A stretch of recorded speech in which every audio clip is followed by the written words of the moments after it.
Vamos a hablar el tema de Cristo, el Dios que predicamos, y entramos al capítulo 9 del libro de los Romanos. Vamos a leer 5 versículos nada más, y el objetivo es clamar al Señor por la salvación de aquellos que aún viven en oscuridad espiritual, confiando en el propósito soberano de Dios y en la certeza de sus promesas reveladas en su palabra. Si hay algo que estoy seguro que todos de los que estamos aquí vamos a poder levantar la mano, no la levante, pero estoy seguro de que hay algún familiar cercano a usted, familiar consanguíneo, que no conoce de Cristo. Estoy seguro que algún tío, algún primo, algún sobrino, algún pariente cercano no conoce de Cristo, y que quisiéramos que algún día ellos pudieran conocer del Señor. Pero hay una esperanza, que es que su palabra tiene llena de promesas para todos aquellos que confiamos en Él. Y que tarde que temprano, algunos de ellos, no todos, porque no es de todos la fe, pero sí hay algunos que llegarán al conocimiento de Cristo, se enamorarán de Cristo, crecerán en Cristo. Y si esas personas que usted está orando por ellos llegan a tener un nivel espiritual más alto que el nuestro, dele gracias a Dios. Porque ayer Heber nos puso un ejemplo de hermanos que hay en la iglesia, y que me llamó mucho la atención, que son los hermanos ancla. ¿Se ha visto qué pasa con los barcos cuando echan el ancla? El barco ya no se mueve. Y a veces nosotros somos como el hermano ancla, que va creciendo, y como vemos que está creciendo más que nosotros, aventamos el ancla para que no siga creciendo. Déjelo que vaya hacia adelante, y usted preocúpese por usted para seguir creciendo y seguir aprendiendo de la palabra de Dios. ¿Qué le parece si leemos los 5 versículos y después entramos en tema? Romanos capítulo 9, versículos del 1 al 15. Verdad digo en Cristo, no miento, decía el apóstol Pablo, y mi conciencia me da testimonio en el Espíritu que tengo gran tristeza y continuo dolor en mi corazón, porque deseara yo mismo ser anatema, separado de Cristo, por amor a mis hermanos, los que son mis parientes según la carne, que son israelitas, de los cuales son la adopción, la gloria, el pacto, la promulgación de la ley, el culto y las promesas, de quienes son los patriarcas, y de los cuales, según la carne, vino Cristo, el cual es Dios sobre todas las cosas, bendito por los siglos. Amén. Y hay algo que el apóstol Pablo quiere resaltar en este momento, que los israelitas son la adopción, la gloria, el pacto, la promulgación de la ley, el culto y las promesas, pero no querían aceptar a Cristo. Y entonces el apóstol Pablo tenía una controversia. Pero quiero hacerle un recuento más o menos para que sepa por qué el apóstol Pablo llegó a esta conclusión en el capítulo 9. Desde el capítulo 1 de Romanos, en el versículo 16, decía el apóstol Pablo: pero no me avergüenzo del evangelio, porque es poder de Dios para salvación a todo aquel que cree, al judío y al griego. Y estaba mencionando a dos personas, dos pueblos, al judío y al griego.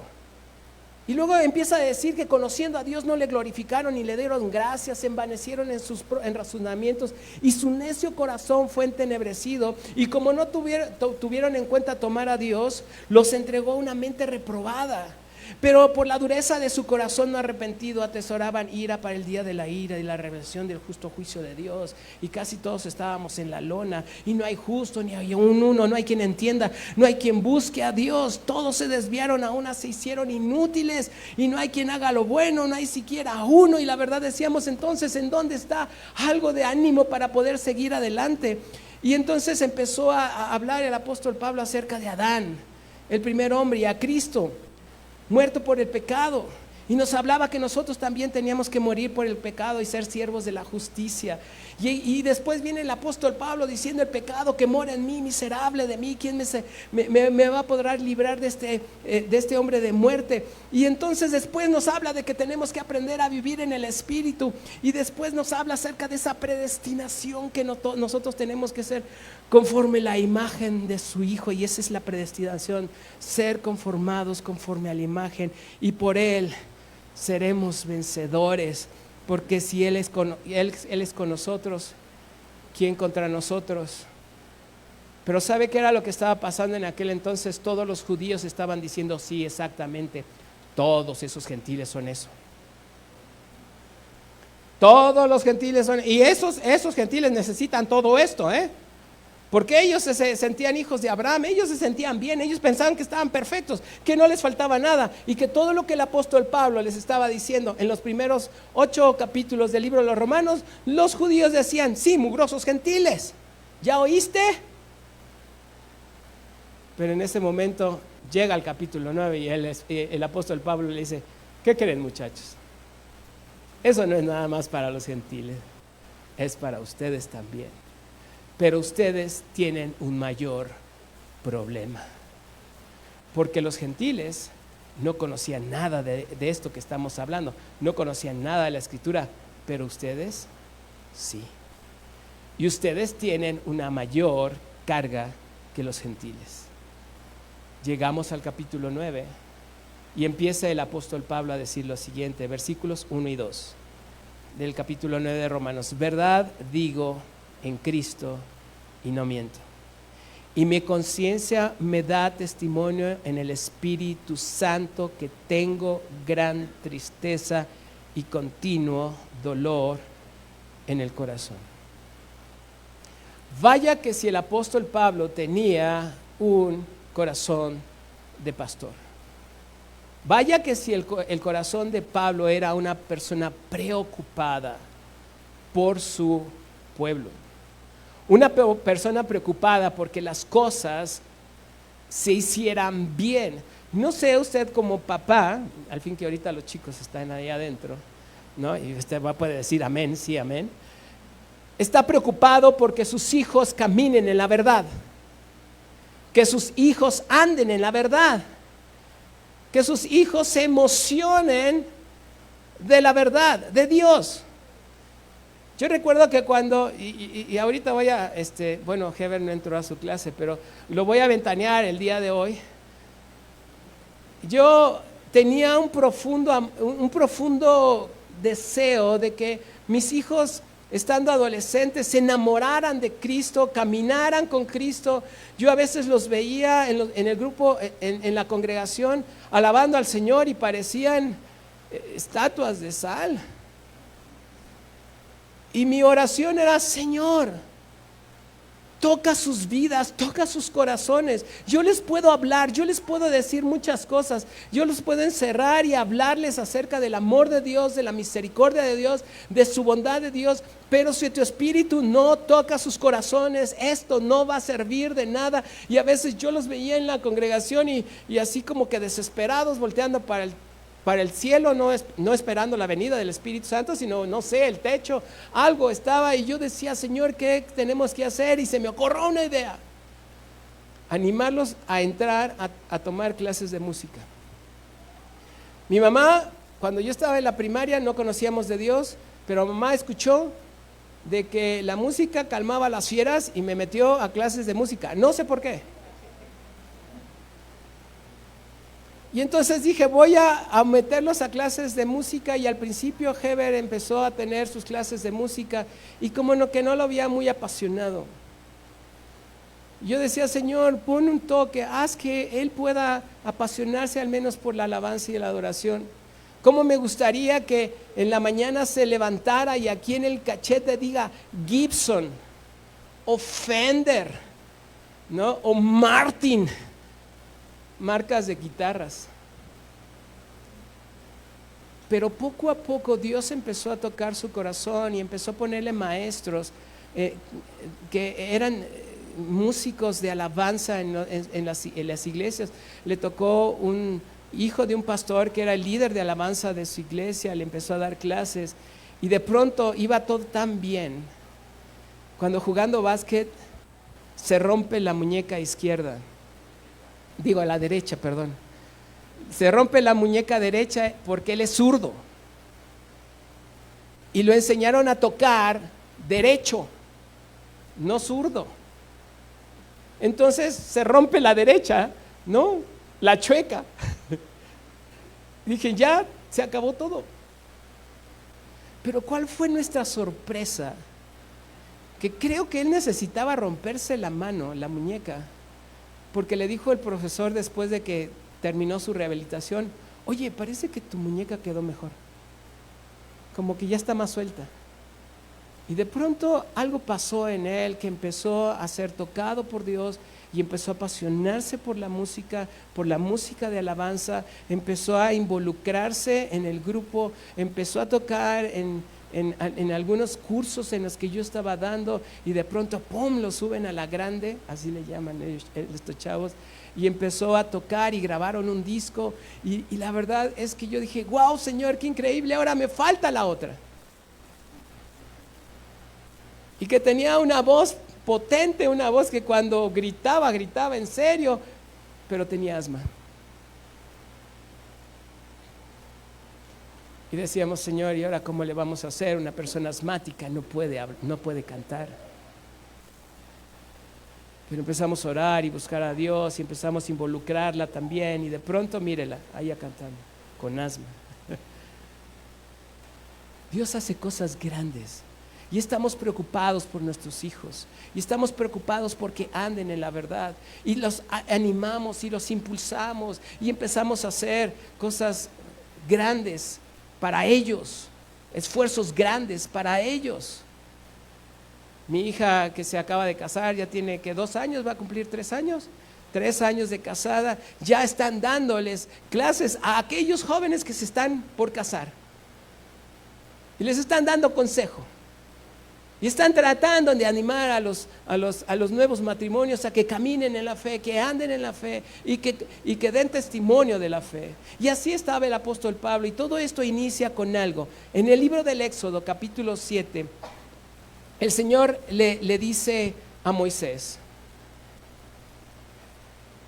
el Señor le dijo de los hebreos, le dijo a Moisés, ve y saca a mi pueblo de Egipto. Y estas son las palabras que le vas a decir a Faraón: deja ir a mi pueblo para que me sirva. Y si no me hace caso, a ver, Moy, yo voy contigo. ¿Quieres pruebas? Le dio pruebas. ¿Quieres esto? Sí. Le dio todo, ándale. Ay, pero soy tartamudo. Te mando a tu hermano. ¿Cuánto les gustaría que su hermano fuera el que hablara por ustedes? Y más si son los mayores, que el chiquito hable por... Ha de ser terrible, pero entonces el Señor le hizo, tu hermano va a hablar por ti si no quieres. ¿Y sabe cuántas veces fue el Moisés a hablar con Faraón?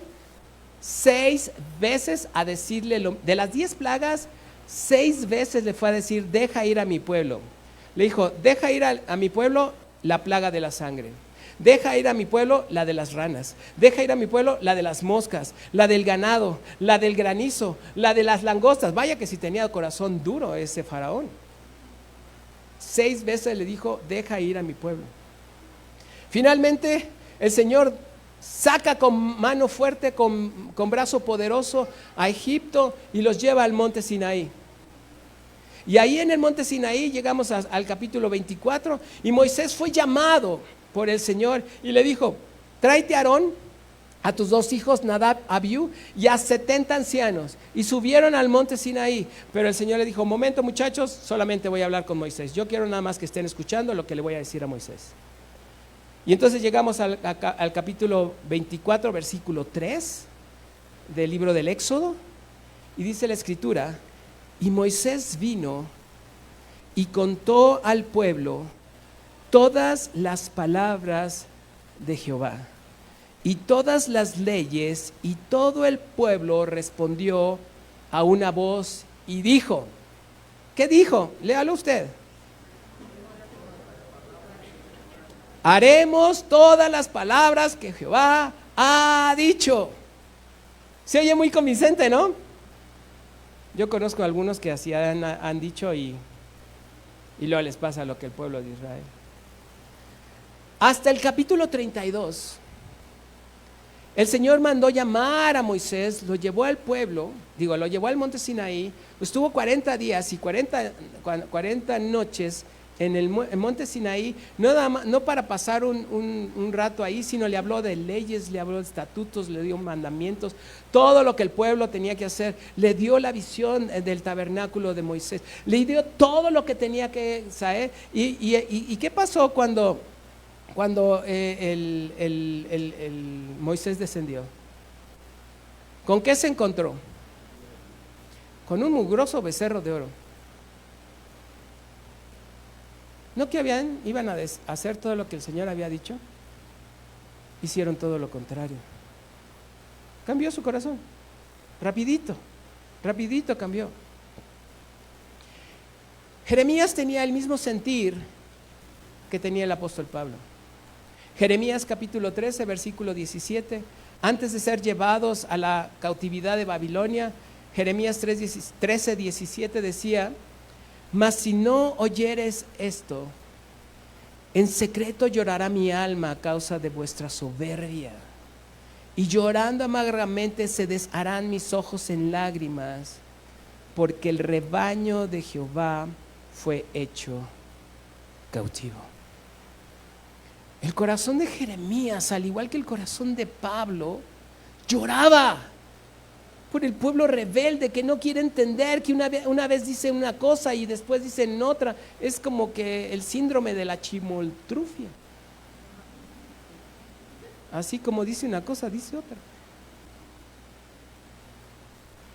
Pero es un sentir de un verdadero pastor, el cual está preocupado por la salud y el bienestar de las ovejas. ¿Qué ganaba Pablo por preocuparse por ese pueblo? ¿Qué ganaba Jeremías por preocuparse de la cautividad a Babilonia? Si él no iba a ser llamado a Babilonia, porque el Señor le dio a escoger: ¿en dónde te quieres quedar, Jeremías? ¿En Babilonia o aquí en Judá, donde no hay nada?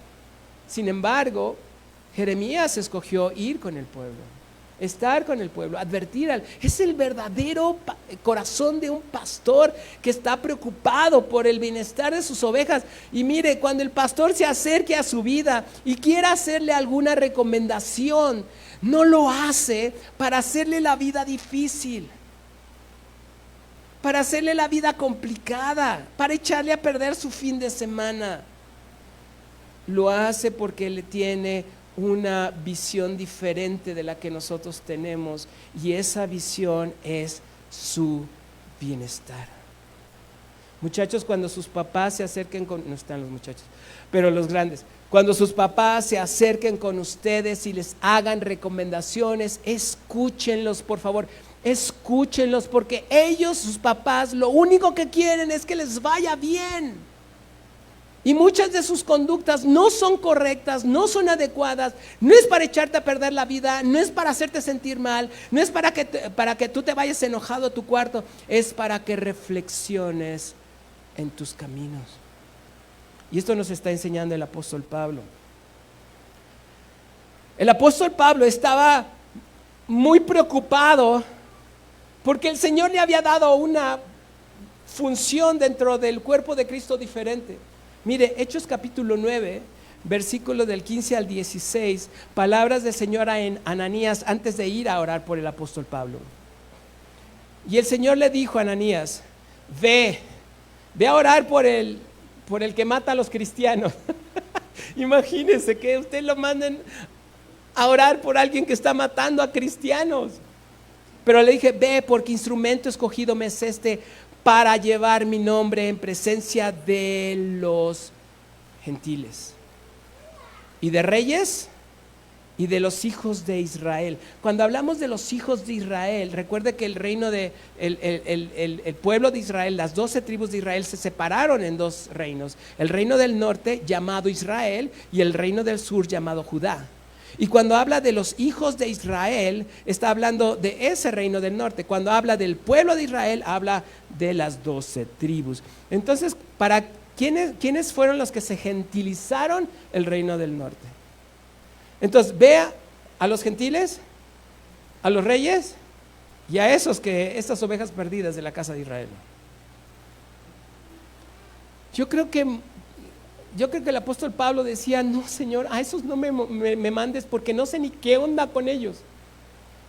Pero si quieres yo les puedo hablar a los judíos, que a ellos sí sé cómo hablarles. No, el Señor los mandó en donde nuestra debilidad es grande para que el poder de Dios se manifieste en nuestra debilidad. Porque yo le mostraré cuánto le es necesario padecer por mi nombre. Ahora entiende la preocupación del apóstol Pablo, porque él quisiera ir a su pueblo, a los de su sangre. Él quería ir a los judíos, pero el Señor le había llamado a ir a los gentiles. Y por eso le está escribiendo a los romanos. Y entonces estaba viendo cómo el pueblo judío estaba rechazando al Mesías, el Mesías prometido, a Jesús. Y él se jalaba los pelos y decía, ¿por qué estos que tienen la Torá, que tienen el Tanaj, no pueden entender la palabra profética, Isaías 53 y todo lo que está escrito de él? Entiende ahora la desesperación del apóstol. Y llegamos a Romanos 10. Esto lo vamos a ver más adelante, pero vayamos a Romanos 10, capítulo 1 al 4. Mire el sentir de Pablo. Hermanos, Romanos 10, del 1 al 4. Voy a esperar a que me lo pongan en pantalla para que lo leamos juntos, para ver el sentir. Romanos 10, 1. Hermanos, ciertamente el anhelo de mi corazón y mi oración a Dios por Israel es para salvación. Nosotros como padres, ¿por qué oramos por nuestros hijos? Para salvación. Versículo 2. Porque yo les doy testimonio de que tienen celo de Dios, pero no conforme a ciencia. Y la palabra ciencia en el griego es conocimiento o discernimiento. No tienen el conocimiento de las Escrituras, el conocimiento de Dios, ni el discernimiento de las Escrituras. 3, porque ignorando la justicia de Dios. ¿Quién es nuestra justicia? Cristo, justicia nuestra. Ignorando la justicia de Dios y procurando establecer la suya propia, no se han sujetado a la justicia de Dios, porque el fin de la ley, ¿quién es? Ahora entiende la desesperación de Pablo, ¿no?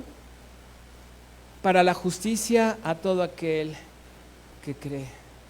No sé si usted se desespera a veces cuando habla con una persona incrédula y le dice, mira, esto está tan sencillo, está tan fácil, solamente necesitas ajustarte a la justicia que es Cristo, el cual es salvación para nuestras vidas, murió por nuestros pecados, nos justificó y ahora tiene un plan maravilloso que es glorificarnos.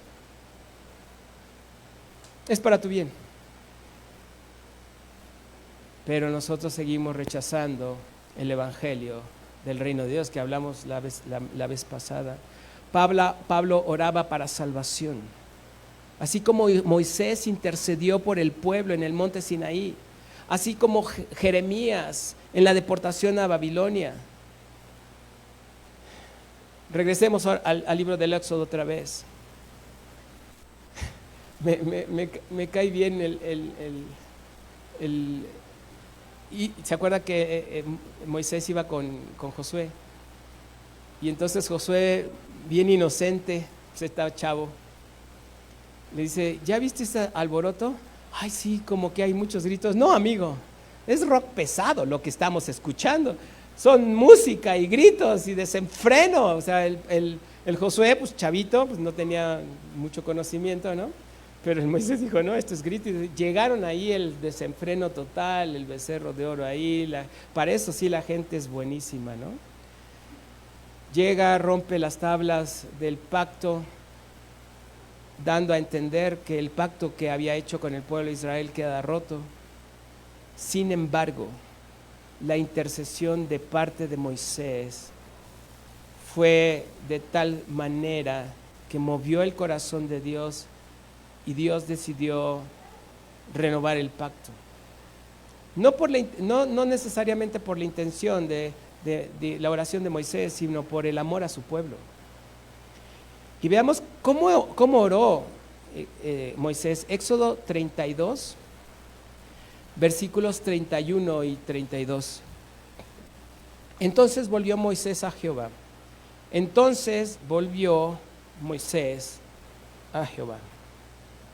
Esa es la forma de interceder por nuestros seres queridos. Nosotros tenemos que ir a Dios. No, Dios tiene que venir hacia nosotros. Nosotros tenemos que ir a buscar a Dios. Y dice, te ruego, pues, este pueblo ha cometido un gran pecado porque se hicieron dioses de oro. Y mire lo que dice, perdona ahora su pecado y si no, ráeme de tu libro que has escrito. Las mismas palabras del apóstol Pablo. Eso es tener un corazón de pastor. Eso es tener un corazón por el pueblo que se ha perdido. Y mire lo que dice, han cometido un gran pecado. O sea, sí, Señor, lo entiendo. Pero el tener un corazón de pastor incluye también tener un corazón de un buen padre terrenal. No sé cuántas veces nuestros hijos han hecho barbaridad y media. O hemos hecho barbaridad y media y yo me cuento con esos. Sin embargo, aunque nosotros no vayamos al Padre, no vayamos con papá o vayamos con mamá, un papá preocupado por sus hijos se acerca a sus hijos.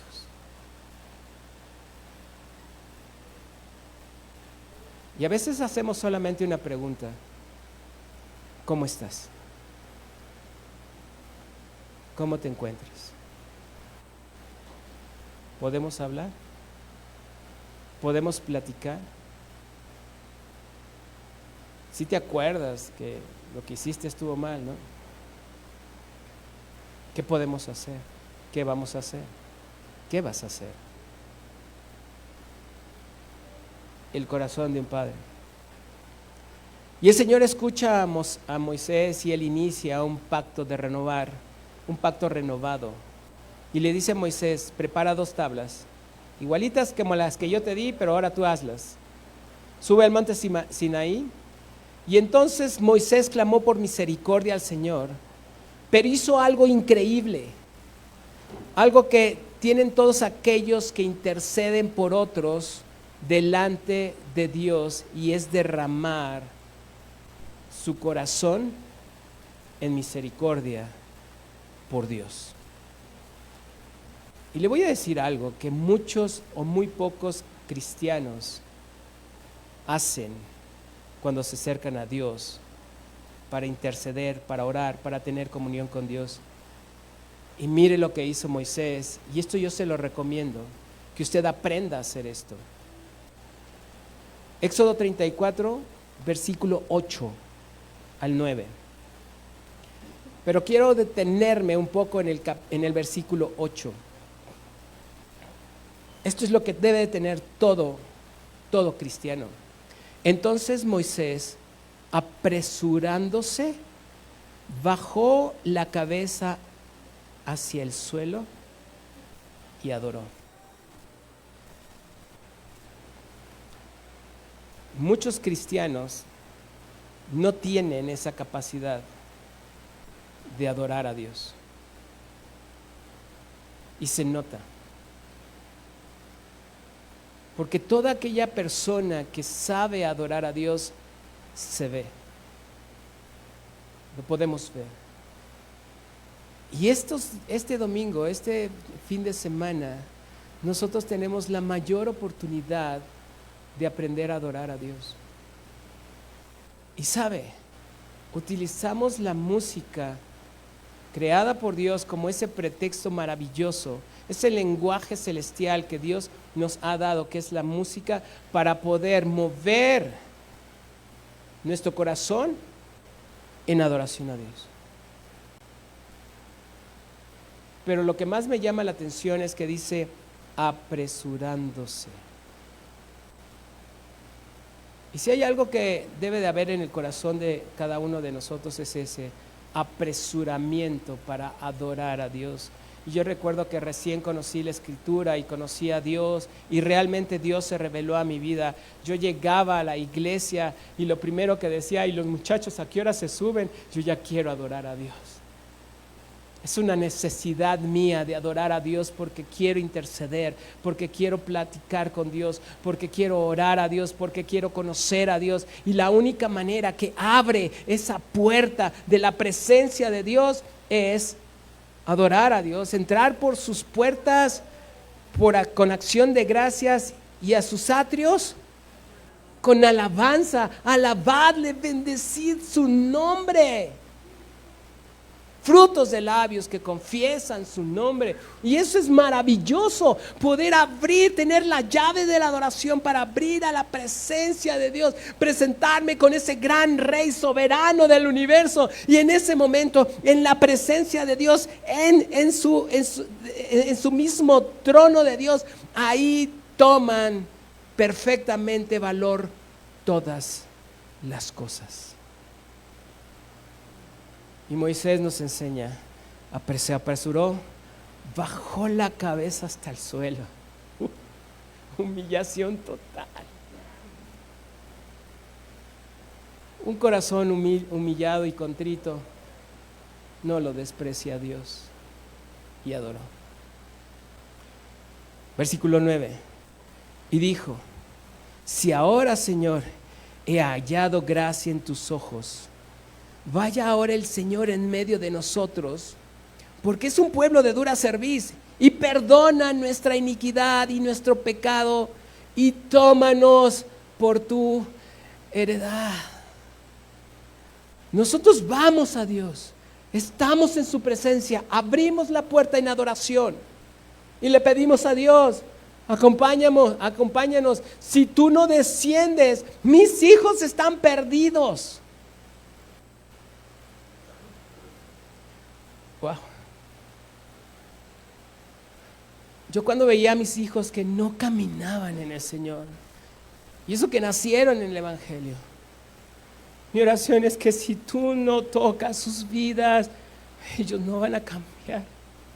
Yo no puedo hacer mucho, yo les hablo, yo les digo, yo les hago recomendaciones, pero no hay manera, Señor, hasta que tú desciendas. Y un día estábamos ahí en el grupo, estábamos alabando al Señor, estamos bendiciendo su nombre, y en eso volteo y uno de mis hijos ya no estaba. Y yo dije: ya se salió, ya se salió de aquí, ¿dónde anda? Y entonces me asomo un poquito más para ver si lo podía ver, y estaba en el suelo, con la frente en el suelo, adorando a Dios. Dije: Señor, gracias, va uno. Faltan dos más. Pero es el corazón del pastor, el corazón de un padre, que primero aprende a adorar a Dios, a entrar en su presencia.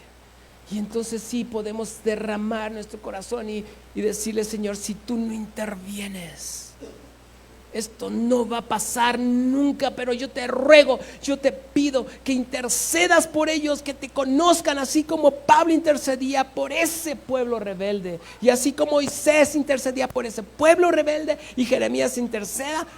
Era el mismo pueblo. Bueno, diferentes generaciones, pero era el mismo pueblo. Y luego versículo 4 de Romanos, ya estamos regresando a Romanos. Versículo 4 de Romanos, ya me voy a dar prisa.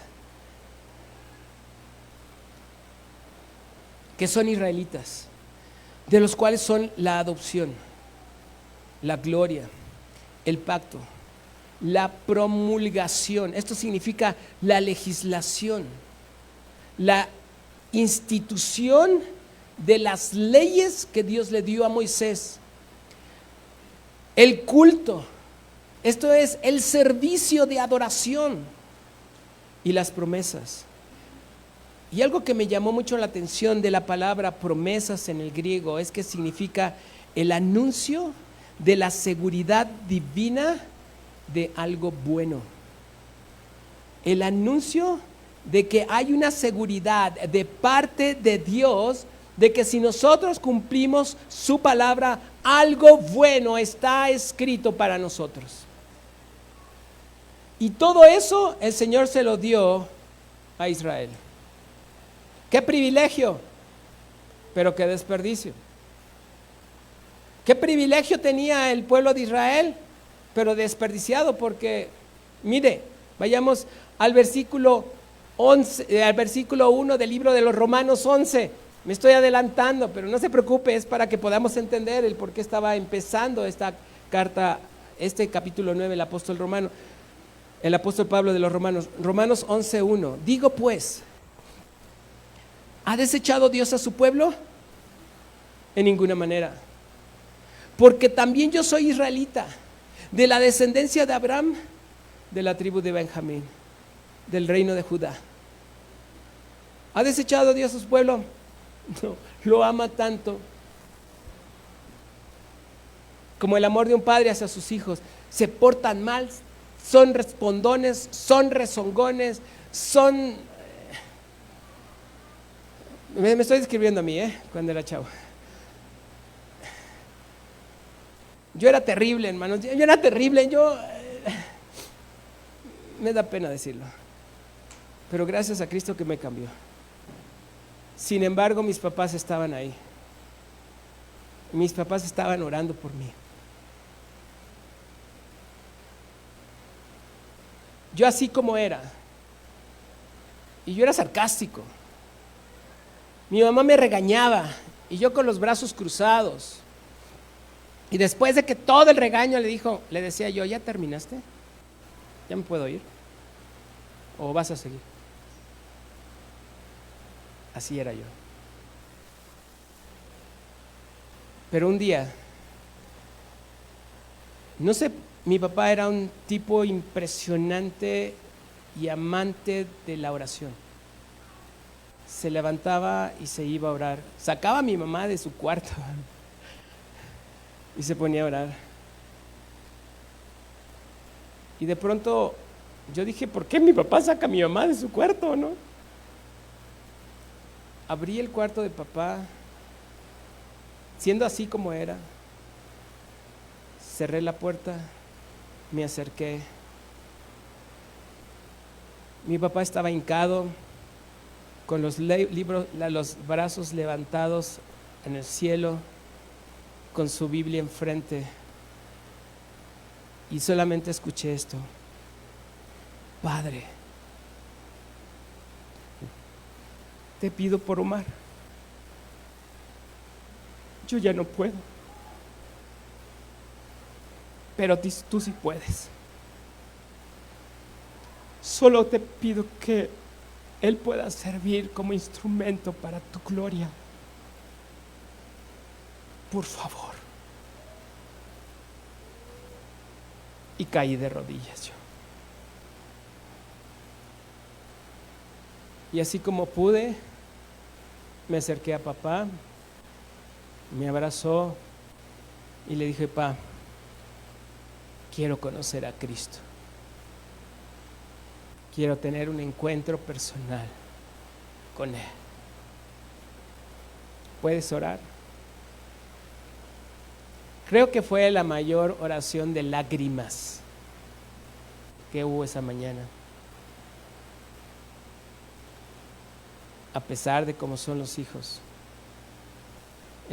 el buen Padre intercede por ellos, ora por ellos, y Dios desciende. Y descendió sobre su pueblo y habitó con ellos, y aún las promesas hechas a ese pueblo ahora son nuestras promesas. Pero hasta ese momento, mire lo que el Señor había dicho de Israel.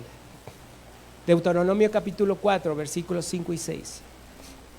Yo por eso le digo a los papás: no dejen de orar. No dejen de orar por sus hijos. Hay una canción que me encanta, está en inglés, que dice: Don't stop praying. no dejes de orar. Y es algo que nosotros como padres tenemos que hacer. Ahora, si tú eres hijo y tus padres no conocen de Dios, don't stop praying. No dejes de orar, no dejes de orar. Y a lo mejor no ves cambios en tu vida, en sus vidas, y a lo mejor no ves una transformación en sus vidas, pero tarde que temprano el Señor descenderá sobre su pueblo, tocará sus corazones y hará una obra sobrenatural que ustedes no van a poder creer. Si nosotros pudiéramos echar iba a decir el VHS, no, el Blu-ray hacia atrás, o el MP4 hacia atrás, y si mi papá hubiera sabido de que esa oración en ese momento iba a ser una transformación en mi vida, que ahora el día de hoy me tendría parado en este lugar, no lo hubiéramos creído. Deuteronomio 4:5. Mirad, dijo el Señor, yo os he enseñado estatutos y decretos como Jehová mi Dios me mandó, para que hagáis así en medio de la tierra a la cual entráis para tomar posesión de ella. Guardadlos pues y ponedlos por obra, para que esta es vuestra sabiduría, porque esta es vuestra sabiduría y vuestra inteligencia ante los ojos de los pueblos, los cuales oirán. Primero lo entendemos, después lo guardamos en el corazón, lo ponemos por obra y lo vamos y lo predicamos. ¿Lo entendieron, muchachos? Le estaban diciendo el Señor al pueblo de Israel. ¿Lo entendimos? Sí. Y oirán todos estos estatutos y dirán: ciertamente pueblo sabio, entendido, nación grande es esta. Como pueblo de Dios, primero tenemos que aprender sus estatutos, guardarlos en el corazón, ponerlos en nuestra mente, llevarlos a la práctica y después enseñarlos. Y entonces la gente va a decir: estos sí son sabios, son entendidos. Es un pueblo que tiene cosas tan maravillosas. Cuando a veces ayudamos a alguna gente por ahí y de pronto nos dicen que Dios lo bendiga, le digo: gracias, porque Dios me bendice, por eso lo hago. ¿Pero por qué lo hace, Señor? Porque Dios me dice que lo haga. Wow. Porque Dios me dice que lo haga, por eso lo hago. Las esposas se sujetan a sus maridos. ¿Por qué lo hacen? Porque Dios nos dice que lo hagamos. Y los esposos aman a sus esposas. ¿Por qué lo hacen? Porque Dios nos dice que lo hagamos. ¿Y por qué los hijos respetan a sus padres? Porque Dios dice que lo hagamos. ¿Y cómo podemos hacerlo eso? Solamente cuando Dios desciende en medio de nosotros y toca el corazón. Entonces el pueblo de Israel fue llamado a anunciar las buenas nuevas de salvación, anunciar el buen mensaje, anunciar a todos los pueblos. ¿Y qué hicieron los judíos? Se quedaron con el anuncio, con ellos. Entonces el apóstol Pablo decía: pero si ustedes son las promesas, miren todo lo que Dios les ha dado, todos los privilegios que tienen, ¿por qué no lo llevan a la práctica? ¿Por qué no lo anuncian? Y mire, Deuteronomio 7:6, seguimos en el Antiguo Testamento. Porque tú eres pueblo santo para Jehová tu Dios. Jehová tu Dios te ha escogido para hacerle un pueblo especial, más que todos los pueblos que están sobre la tierra. Qué hermoso se oye eso, ¿no? Qué maravilloso se pone eso. Uy, ya estamos acá arriba. Pero el Señor siempre nos pone en nuestro lugar. Versículo 7. No por ser vosotros más que todos los pueblos, os ha querido Jehová y os ha escogido, pues vosotros seráis el más insignificante de todos los pueblos. No nos creamos mucho, hermanos. No nos creamos mucho. Realmente Dios ha escogido lo peor y lo menospreciado de la tierra.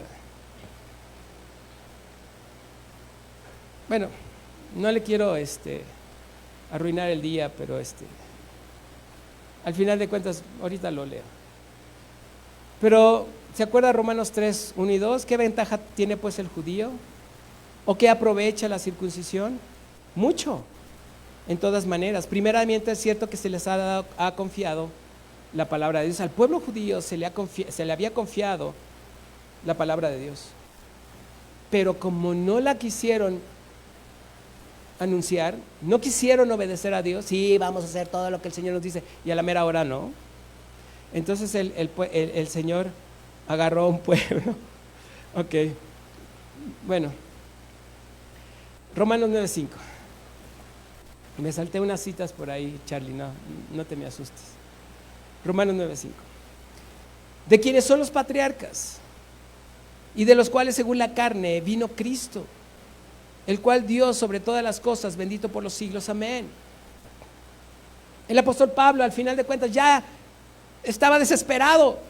Les dice: muchachos, todo esto que vimos en los 8 primeros versículos no es nada más para los gentiles, es para ustedes. Y ustedes están peor, porque a ustedes les fue confiada la palabra y no hicieron nada con ella.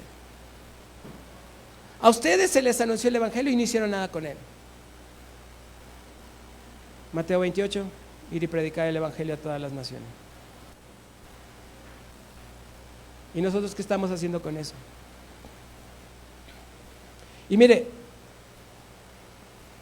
¿a quién le dio esa promesa? La primera promesa el Señor, Abraham, ¿no? ¿Se acuerda de Abraham? Por eso habla de los patriarcas, de Abraham. Desde Abraham el Señor empezó a dar promesas. Génesis capítulo 17, versículos del 6 al 7. Génesis 16, del 6 al 7. Y te multiplicaré en gran manera y haré naciones de ti, promesas a Abraham, y reyes saldrán de ti. ¿A quién le tenía que ir a predicar el apóstol Pablo? A los gentiles. ¿Y a quiénes? A los reyes de la tierra.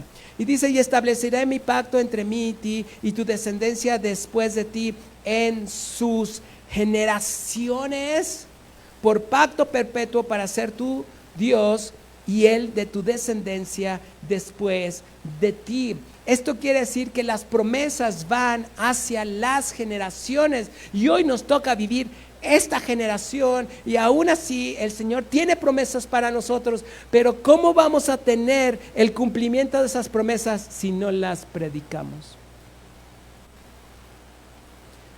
Si estamos como el pueblo de Israel, calladitos, nos vemos más bonitos. El apóstol Pablo le decía a Timoteo: a tiempo y afuera de tiempo.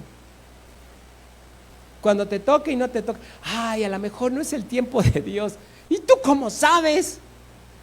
¿Cómo sabemos si es el tiempo de Dios? Si con nuestra propia vida no podemos ahora saber el tiempo de Dios. Y por eso papá me decía: mira, si es el tiempo de Dios, tú no sabes, predícale. Si es el tiempo de Dios, predícale. Y una vez papá, saliendo de la operación, él tuvo una operación de corazón abierto, se recuperó en 7 días, no sé cómo le hizo, pero saliendo de la operación, cuando tuvo conciencia, me habló y me dijo: Mar, no te canses de predicar. Si se burlan de ti, sigue predicando. Si no te escuchan, sigue predicando. Si no te hacen caso, sigue predicando. Si te rechazan, sigue predicando. Nunca te canses de predicar. Y no está hablando en un púlpito, está hablando en nuestra vida diaria. Predicar, predicar, predicar, predicar. El discurso de Pedro en el pórtico de Salomón fue tremendo. Él les decía: ustedes son los hijos de los profetas, y del pacto de Dios hizo con ustedes, con vuestros padres, diciendo: Abraham, en tus simientes serán benditas todas las naciones de la tierra, y a vosotros primeramente Dios, habiendo levantado a su hijo, lo envió para que os bendijese, a fin de que cada uno se convierta de su maldad. ¿Cuántos escucharían ese mensaje el día de hoy? Yo creo que empezaría el predicador con este versículo y todo el mundo se sale, ¿no? No, este es un versículo, es una predicación de condenación. Nosotros o sea, convierte de tu maldad, y la gente se convertía. Eso era lo que tenían que escuchar el pueblo de Dios. Jesús les dice: yo soy el camino, yo soy la verdad y yo soy la vida.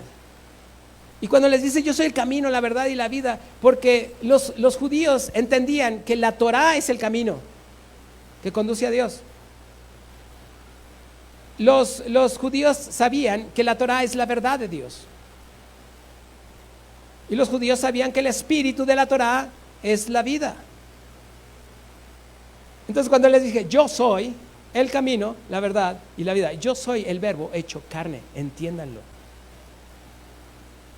Y entonces Dios les da esos privilegios a este pueblo, los cuales empiezan a producir en el apóstol Pablo una desesperación, porque a quienes se les había confiado el evangelio no lo estaban haciendo. Y entonces Dios escoge a alguien, y si tiene allá a un lado a alguien, dígale, ahí te van a hablar. Dios escoge a alguien que no era pueblo y que lo hizo pueblo, para que el pueblo que se le había confiado tuviera celos. Pero eso no fue una idea del Señor, sino fue desde Deuteronomio 32, 21. Mire, Deuteronomio 32, 21. Ellos me movieron a celos, dice el Señor. Y celos no es la palabra que nosotros entendemos como tener celo del esposo o del esposo. La palabra celos significa enojo. Ellos lo movieron a enojo con lo que no es Dios, por ese mugroso becerro. Me provocaron a ira con sus ídolos. Y me encanta esto. Y yo también los moveré a celos con un pueblo que no es pueblo. Los provocaré a ira con una nación insensata. Ya le dijo al de al lado, ahí te hablan, ¿ok? Eso es lo que nosotros somos. Un pueblo que no era pueblo, que ahora somos pueblo, gracias al sacrificio de Cristo, gracias a su justificación, gracias a su palabra que ahora nos hizo su pueblo. Y entonces dice el apóstol Pablo, me encanta esto de parte del Señor cuando nos pone en su lugar, allá en 1 Corintios 1. Pero mirad, hermanos, vuestra vocación, no sois muchos sabios según la carne, ni muchos poderosos, ni muchos nobles, aunque te apellides de la barquera, sino que lo necio del mundo escogió Dios para avergonzar a los sabios, no para que nos quedemos como necios, sino para que vayamos progresando de tal manera que podamos avergonzar a los sabios. Lo débil escogió el mundo, escogió Dios, no para que nos quedemos débiles, sino para que avergoncemos a lo fuerte. Y dice, y lo vil del mundo y lo menospreciado de Dios escogió, y lo que no es, para deshacer lo que es. Éramos nada, somos nada, pero Dios no nos ha dejado ahí y va a seguir trabajando con nosotros hasta que un día llegue alguien y le diga, oye Omar, tú eras bien respondón con tus padres, eras de lo tremendo, y ahora veo que honras a tus padres, ya no dices malas palabras, ahora adoras a Dios, vas a la iglesia, ¿y cuánto tiempo tardas ahí? Como 2 horas. ¿En serio? 2 horas, y luego si predica el hermano Omar 1 hora más. ¿Cómo le haces? Es mi delicia. Es mi delicia. Y estoy esperando el tiempo para llegar a la casa de Dios, escuchar la palabra de Dios, adorar a Dios, bendecir su nombre, a llenarme de su palabra y poder tener una conciencia mejor cada día para ir y predicar el evangelio a toda criatura, al que se me ponga enfrente. O si no, como decía mamá, ¿quieres comer? Sí, tendrás que echarte la predicación. Y ponía su grabadora. Yo le decía, no, esas cosas. ¿Quieres comer? Está bien. Ya mientras comía su grabadora, yo trataba de comer lo más rápido posible. Hay postre. Bueno, el postre y todavía no se acababa la predi. Pues no se te antoja ahorita una agüita de horchata, ahorita te la preparo. Hasta que se acababa la predicación. Y todos los días era lo mismo, mugrosa grabadora. pero ahora digo bendita grabadora. Y termino con esto, 1 de Pedro, capítulo 2, versículo 9. Mas vosotros, el pueblo que no era pueblo, lo vil y menospreciado del mundo, ese pueblo insensato, gracias a Cristo, gracias a su palabra, gracias a su espíritu, gracias al toque sobrenatural de su espíritu en nosotros, gracias a las oraciones de un crucificado antes de morir que dijo: Padre, perdónalos. Mas vosotros sois linaje escogido, un real sacerdocio, nación santa, pueblo adquirido por Dios, para que anuncies las virtudes de aquel que los llamó de las tinieblas a su luz admirable. Su pueblo no quiso hacerlo. Escogió un pueblo que no es pueblo. Estamos aquí con un propósito: adorar a Dios como lo hizo Moisés, clamar por ese pueblo que anda en tinieblas, darle testimonio de las obras de Dios, predicarle el evangelio y cumplir así la obra que Dios ha preparado para nosotros. En el discipulado me quedan 2 minutos, 1 minuto, termino. En el discipulado les hablé acerca de un refrán que tienen los judíos, que dice: si Dios te permitió el día de hoy abrir tus ojos, es porque quiere cumplir su plan en ti y está apostando por ti para que cumplas ese plan. Si hoy abriste los ojos, no es solamente para que vivas un día más, sino para que el plan de Dios se cumpla en nosotros y que nosotros podamos llevar a cabo ese plan, anunciar las virtudes de aquel que nos llamó de las tinieblas a su luz admirable. Lo que el pueblo judío no quiso hacer y que algún parte del pueblo de Dios no ha querido hacer. Pero gracias a Dios por esto, y gracias a Dios por aquellos que doblan sus rodillas todos los días y claman a Dios, y con la llave de la adoración entran a la presencia de Dios y claman por todos aquellos que aún están en tinieblas. ¿Oramos?